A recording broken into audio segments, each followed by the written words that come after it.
Bonsoir mes petits croque-mitaines.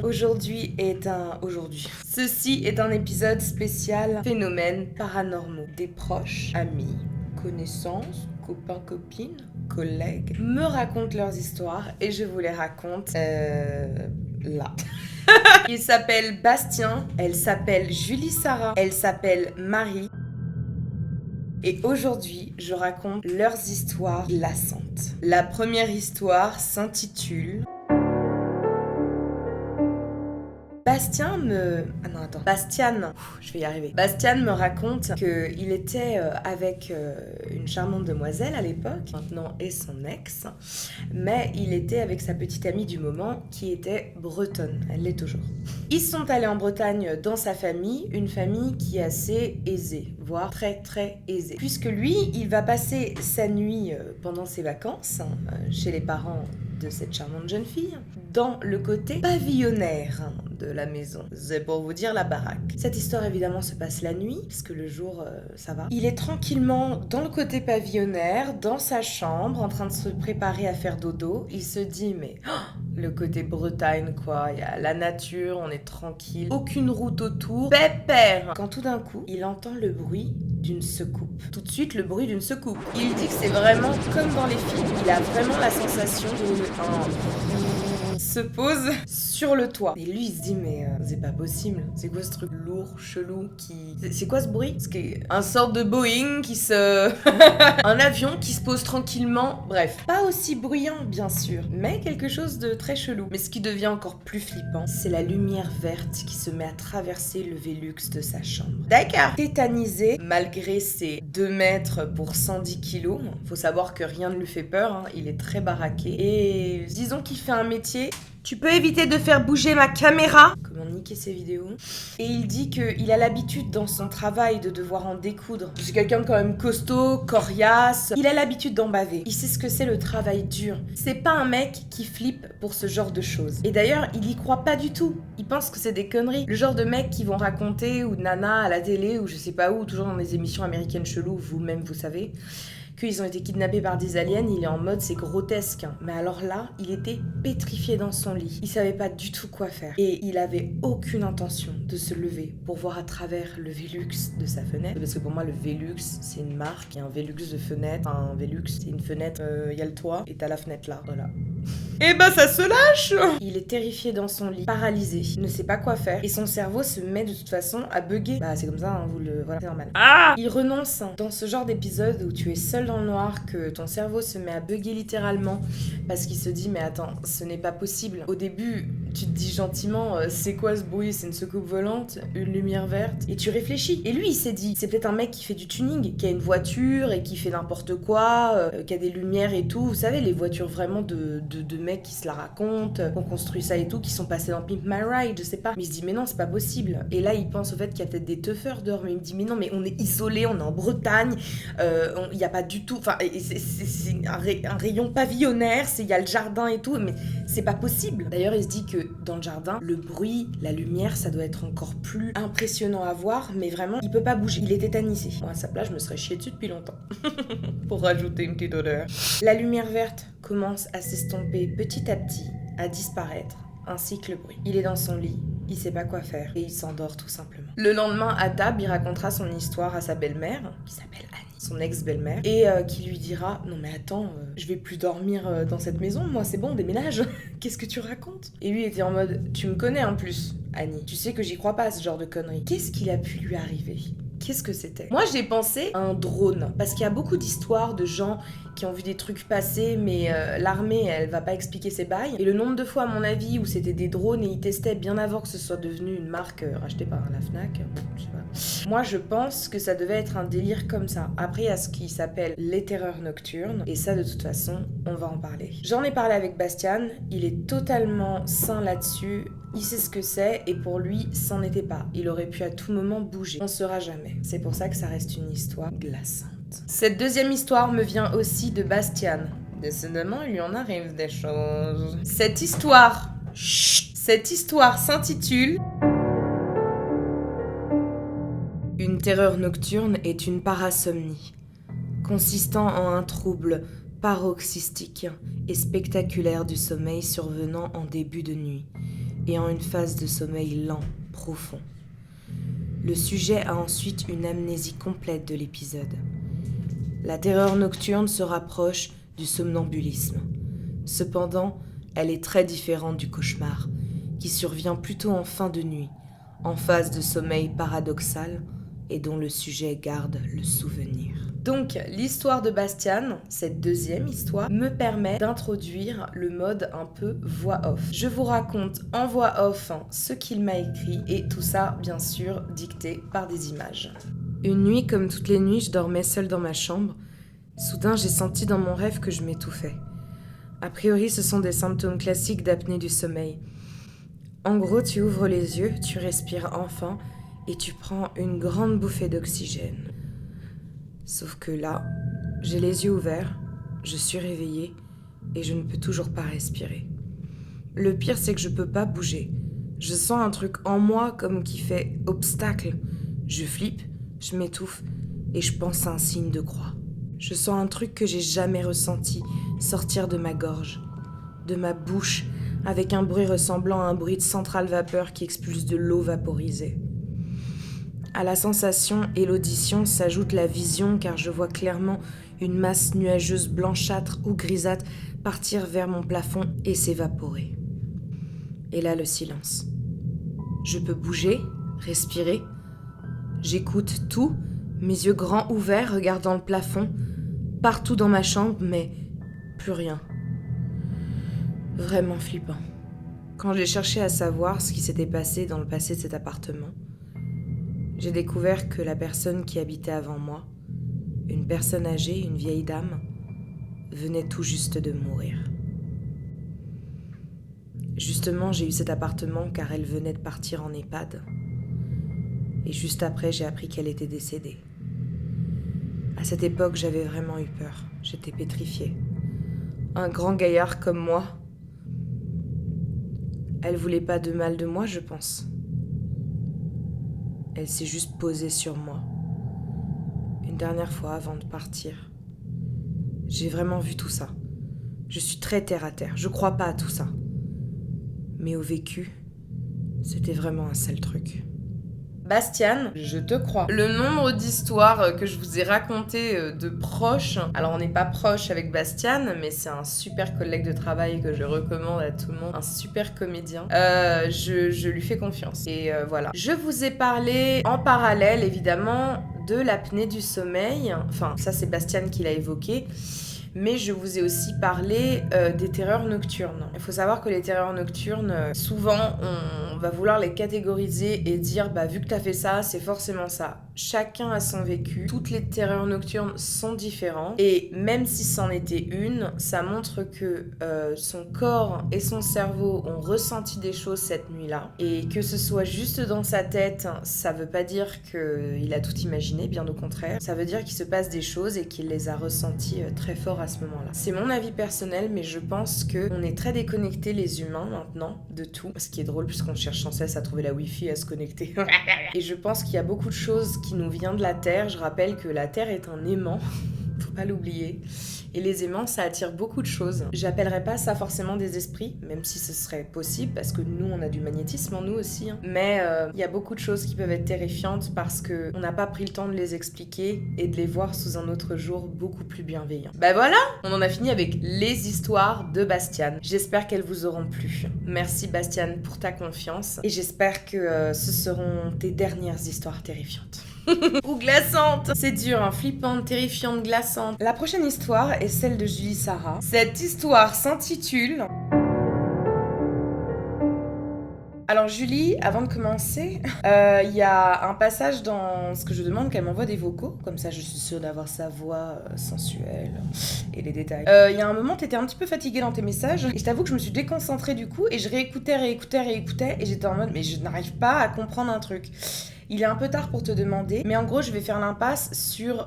je vais me tromper, ça c'est sûr. Sur les étages, ah, on s'en branle en vrai. Je pense qu'on s'en branle, tu me diras. Mais voilà, je vais sans doute passer en disant elles descendent, elles fouillent dans toutes les pièces et voilà. Parce que je n'arrivais pas à comprendre où est-ce que tu étais dans cette très grande maison. Mais voilà, je te remercie encore de ta confiance et j'espère que je te rendrai hommage. Oui, c'est oui, que je te rends... Tu seras contente. Allez, on arrête de se fatiguer, de fatiguer les gens et c'est parti. Donc Julie Sarah, elle me raconte que cette soirée-là, elle était avec une amie, c'était en mode on se fait des masques sur le visage, dans les cheveux, soirée tranquille repos, presque un spa, mais à la maison. Ses parents, eux, ils avaient un dîner, donc parfait, comme ça, elle allait passer la soirée tranquille avec sa pote, même si en vrai, comme elle me dit, elle a une maison extrêmement grande, donc c'est son ex-maison. Donc, comme quoi Bastian parlait de son ex-copine, et bien elle, c'est son ex-maison. On passe tous à autre chose. Donc cette maison avec ce terrain qui était très très grand et surtout qui date d'il y a plus de 300 ans, mais rénovation bien sûr derrière, on sentait qu'il y avait un vécu et qu'il se passait des choses. Je vous laisse le pire pour la fin. Ce soir-là, les parents commencent à partir, ils disent voilà, c'est bon, on va à notre dîner et tout chez nos amis. J'avoue que Julie Sarah disait beaucoup, donc machin, ils vont chez machin, j'étais en mode mais donne-moi des noms.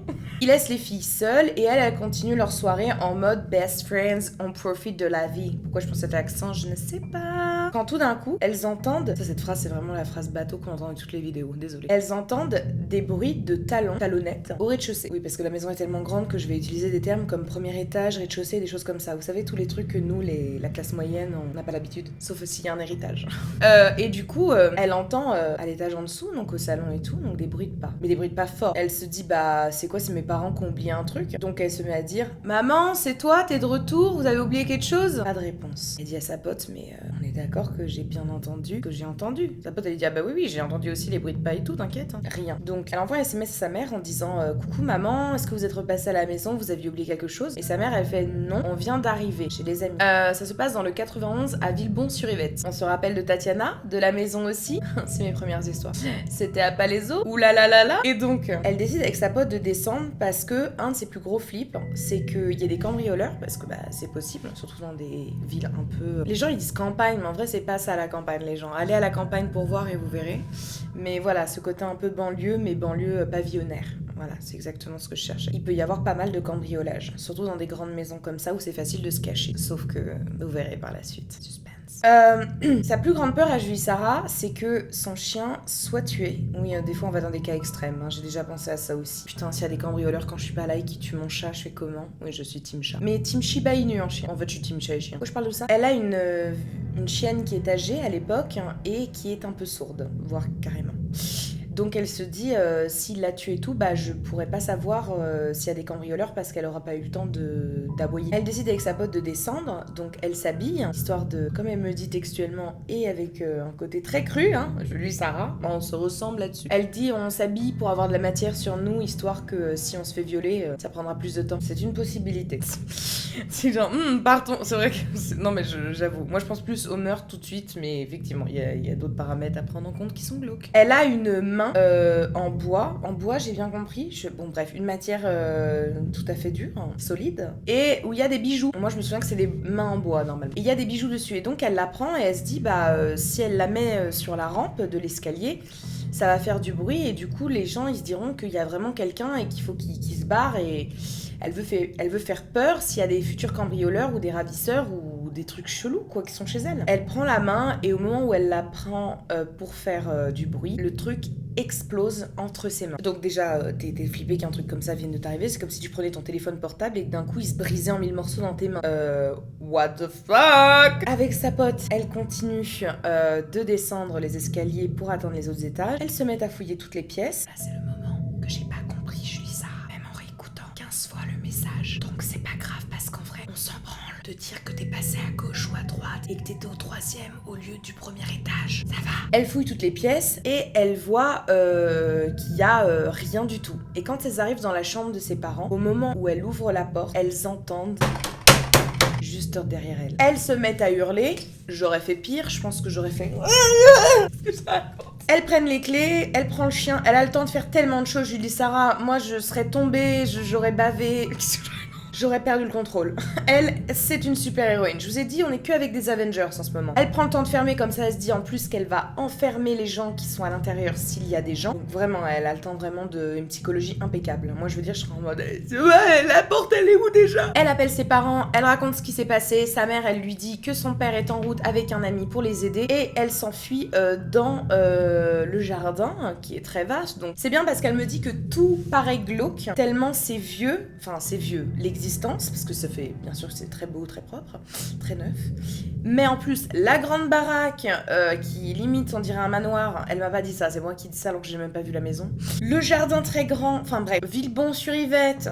Elles décident toutes les deux de s'enfuir chez les voisins. Donc évidemment, elles arrivent, elles pleurent, elles leur racontent ce qui s'est passé. Le voisin en question, c'est un vieux de 70 balais qui prend son fusil. Oui, bon, là, on peut parler de campagne, effectivement, à Villebon-sur-Yvette. Et qui dit, je vais aller fouiller la maison, voilà. Bon, elle est un peu morte de rire parce qu'elle se dit à l'époque, mais mec, t'as 70 balais, qu'est-ce que tu vas faire? Il a quand même la carabine. Il décide d'aller chez elle, il revient et il dit qu'il a rien trouvé, qu'il y a personne. Donc elle dit mais c'est pas possible. Et son amie, elle a un témoin. Donc c'est pas une hallucination collective. Elles sont deux et elles ont nettement, oui c'est peut-être une hallucination collective du coup, mais elles ont vraiment entendu des bruits de pas, puis les bam bam bam juste après. Donc qu'est-ce que ça voulait dire? Si ça se trouve Julie, je raconte n'importe quoi. Je crois que c'est quand tu rentres dans la chambre des parents que t'entends les boum boum boum. C'est pas grave si c'est compliqué de tout retenir. Le père de Julie Sarah arrive et il décide de faire le tour de la baraque. Ils avaient 4 garages quand même, donc il y avait de quoi visiter. C'était très très grand et comme elle m'a dit, ça pouvait être très rapidement creepy. Lise, son père décide de pas faire le tour avec n'importe quoi. Il a travaillé pendant plusieurs années en Afrique et il a ramené une machette. Donc du coup, comme me dit Julie Sarah, le mec travaille avec sa machette au KLM.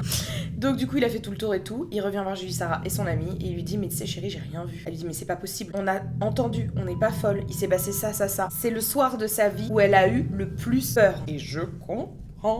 Voilà, l'histoire se termine comme ça, mais j'ai laissé entendre dans l'histoire qu'il y avait pire à la fin. Julie Sarah m'a dit d'un ton très naturel en rigolant, alors que moi c'est ce qui m'a le plus terrifiée, que plusieurs fois la nuit, elle entendait le piano dans la maison jouer tout seul. Et pas juste faire des notes comme ça parce que les cordes se détendent, ce qui peut paraître normal. Non, non, le piano jouait des suites de notes, comme si quelqu'un essayait de jouer un morceau. 300 ans, à mon avis, il a dû s'en passer des choses. Il y a peut-être encore des choses qui restent dans cette maison. Voilà, alors qu'est-ce qui s'est passé? Moi, je pense... Non, sincèrement, effectivement, je vous avais déjà parlé du fait que le magnétisme, la Terre est un aimant, nanana. C'est possible. Bon, après qu'on joue des suites de notes, voilà. Mais bon, si c'est plusieurs touches, de toute façon, ça fera forcément des suites de notes. Mais je préfère croire au côté un peu glauque et paranormal que quelqu'un avait envie de se faire un petit truc de piano. Et bon, les forces telluriques ou ce que vous voulez, d'accord, mais que ça tape quand même 4 fois d'un coup au moment où elles ouvrent une porte, ou elles la ferment, je sais plus. C'est quand même particulier. Qu'elle tape la main en bois, la main de bijou là, contre la rambarde et que ça s'éclate en 1000 morceaux alors qu'elle a pas tapé fort, c'est quand même particulier. Et un truc que je vous ai pas dit, c'est que voilà, son père c'est la machette, le voisin c'est le fusil, mais Julie, elle, c'était une bouteille d'alcool. Ça prouve que notre génération est foutue. Non, voilà, c'est la bouteille où tu peux éclater sur la tête de quelqu'un et c'est une arme, hein, donc voilà. Mais c'est juste que ça me fait rire de me dire que, effectivement, moi par exemple, c'est con, mais ce serait la poêle à cause du film Réponse. Je trouve que c'est très efficace.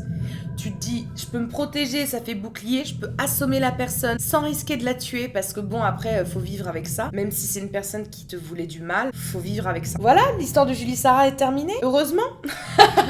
Merci Julie. Pour cette histoire, j'aimerais mettre un sort de warning. Elle est d'accord. C'est une histoire très flippante.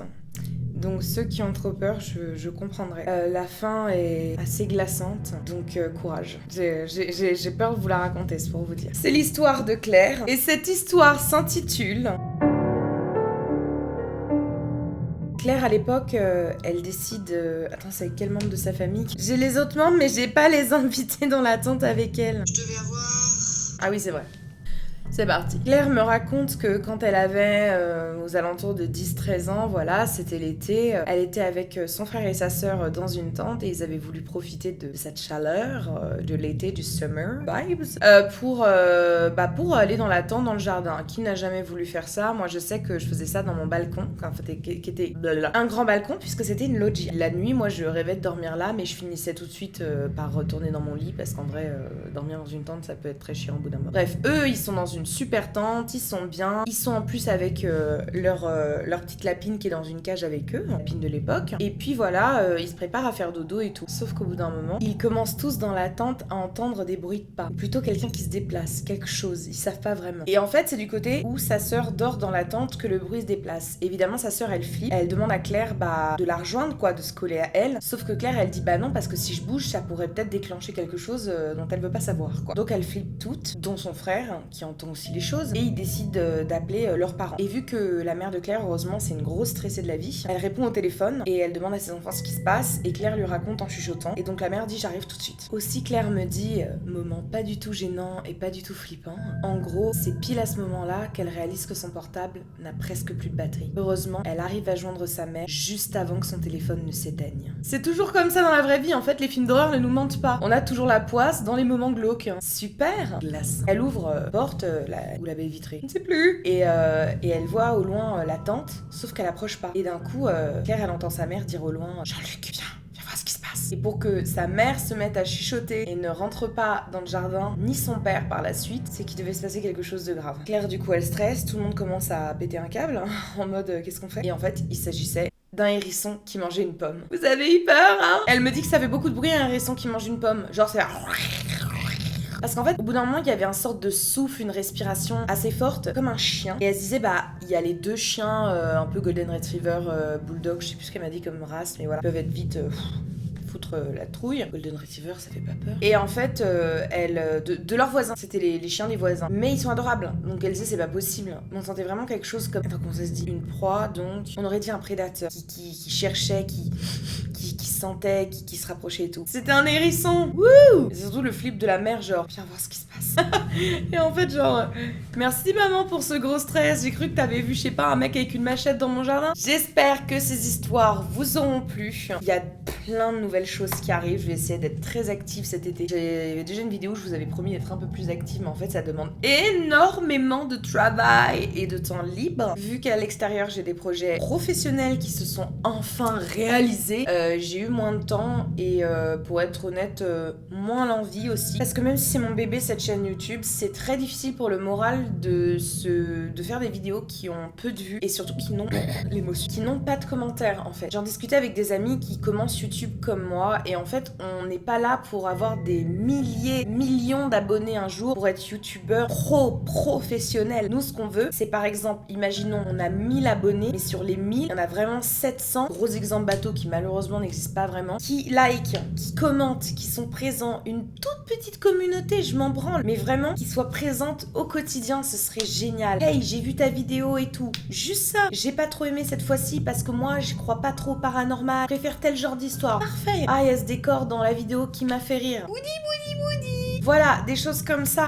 Ça prend à peine quelques secondes et ça me touche énormément. Et derrière, je me dis, mais les gros trucs que je vais vous ramener, je vais aller tourner en Normandie des vidéos pour vous, que des enquêtes sur ce qui s'est passé en Picardie. Je peux vous dire qu'il s'est passé des sales trucs. Je vais aller tourner dans des endroits, bref, qui me plaisent et j'espère qu'ils vous plairont aussi. Et je vais continuer de faire des vidéos. J'ai un invité qui vient bientôt et j'espère que la vidéo vous plaira. Voilà, le but, c'est juste d'avoir un tout petit peu de personnes qui s'intéressent à mon travail et pour lesquelles j'ai envie de me lever le matin. C'est tout, plus de pour moi-même et pour ma famille. Prenez soin de vous en cette période, mes petits croque-mitaines. Ne lâchez vraiment rien. Prenez soin de vos proches aussi, c'est très important. Si vous n'avez pas de proches, c'est parfait. N'oubliez pas que dans la barre de description, il y a mon adresse mail si vous souhaitez m'envoyer votre histoire. Vous pouvez me demander de changer les prénoms ou tout simplement d'assumer et de vous identifier d'ailleurs. Ce sera avec grand plaisir pour raconter vos histoires et bien sûr en mentionnant qui vous êtes. Je vous embrasse très fort mes petits croque-mitaines et à bientôt, qui sait. Regardez comme elle est belle. Coucou ma nini.